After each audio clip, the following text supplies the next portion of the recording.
Ladies and gentlemen, good morning. I wish you a nice day.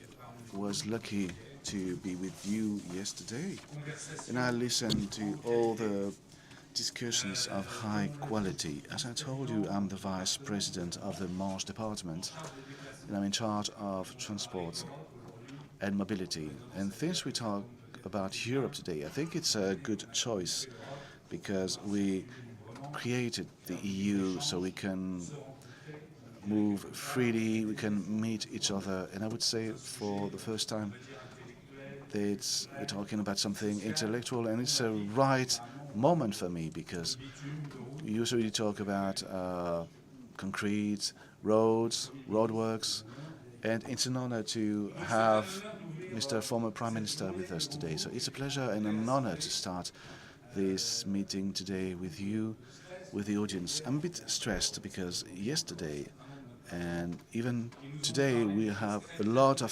speakers who spoke about a lot of very interesting things, and the level of expertise is sky high. And it's the very first time for me to be here to attend these discussions, and I really appreciate this first morning. And based on the quality of the speakers, we also have very interesting discussions.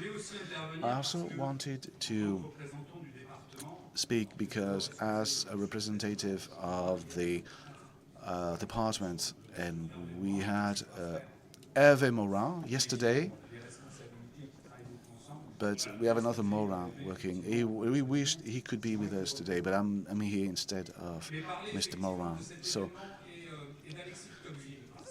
I wanted to talk about this event and about Alexis de Tocqueville because for the whole department he's an important person. Why? Because each civil servant or each elected representative in the department, every time we go to the department house in Saint-Lô, every day we pass in front of the Tocqueville statue. It's always a constant reminder of everything he's achieved.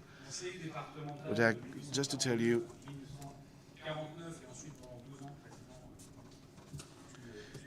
he used to be a departmental advisor between 1842 and 1847, and wanted to talk about mobility and transport because he worked hard to develop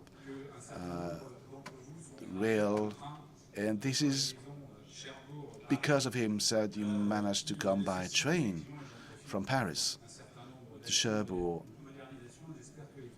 And we also have a lot of plans to modernize railroads.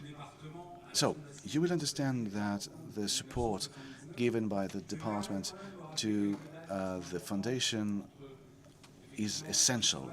And just a short reminder, a few dates. In 2002, the department was temporarily in charge of the archives, and then we put them in on tapes. In 2005, the department helped to create a multimedia website with the Ministry of Culture. In 2014, everything was digitalized and made available on websites, and now it's completely available for everyone all around the world. In 2019, we started developing and supporting these Tocqueville conversations, and we'll keep on supporting these conversations. And for the department, it's a good way to be more attractive, to be an open window to the world. So when I arrived here, I had the feeling that I would meet a lot of people I've already met because I was born in Cherbourg pretty much 50 years ago. Well, actually, a lot of people I've met, with the exceptions of friends or childhood friends. And it's so great to have so many young people in the audience. And a lot of people I saw keep on wondering, where do you come from? And we noticed this yesterday. They come from all around the world. They come to Tocqueville in the Manche department. And just yesterday I said how beautiful the landscape is. It's true that in June and July it's such a fantastic moment to come to the Manche. And also wanted to conclude with a connection between my speech and this afternoon's conversations. Yesterday, we had an inventory of a snapshot of what's currently happening, and it can be frightening. But today we'll talk more about Europe, if I understood well. We try to understand what we want to find and what we want to have in Europe. And I wanted to create a connection with what happened on the 8th of May and the 6th of June. And you understand what I'm talking about. 80 years ago, we celebrated the end of the Second World War in Europe. And it started on D-Day and the beaches of Normandy, and most notably on the Utah beach when the General Theodore Roosevelt was kind of lost with his army, saying, we'll start the war here. But it was also a way to say, we're going to start peace here. We're going to start liberation of France here. And thanks to this Utah beach, we managed to do everything we could do since then. So during the celebrations of the 18th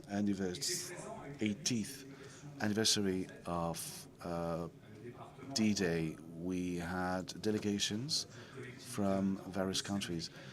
And we also have English and American, Canadian, Finnish and German delegations. And during the speech of the German representative, he said, thank you. Thank you for D-Day,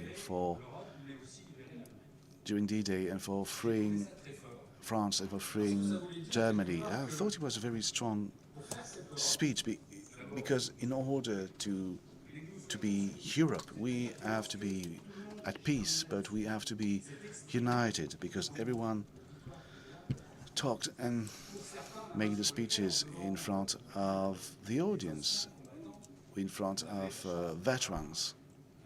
And we're lucky to have a 101-year-old American veteran who was on Utah Beach on the 8th of June. And these people talk in front of the veterans to tell them how important to be a people, a country, a nation, because these countries are the pillars of Europe. We talk about federalism, and you know things are a bit difficult, but this harmony among people and this harmony around countries is essential for the harmony of countries in Europe. And in order to achieve this, and we talked about this yesterday, we need to fight disinformation.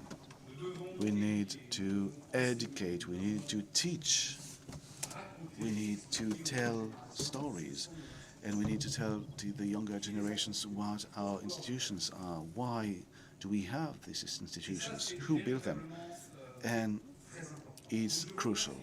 So I would like to thank you all for being here. I would like to thank our hosts, and I would like to thank the Tocqueville Foundation for organizing these discussions, because the purpose of these discussions is really to learn, to talk, to move forward, and remembering that we only have one objective in common, it's peace. I'd like to thank you for your attention.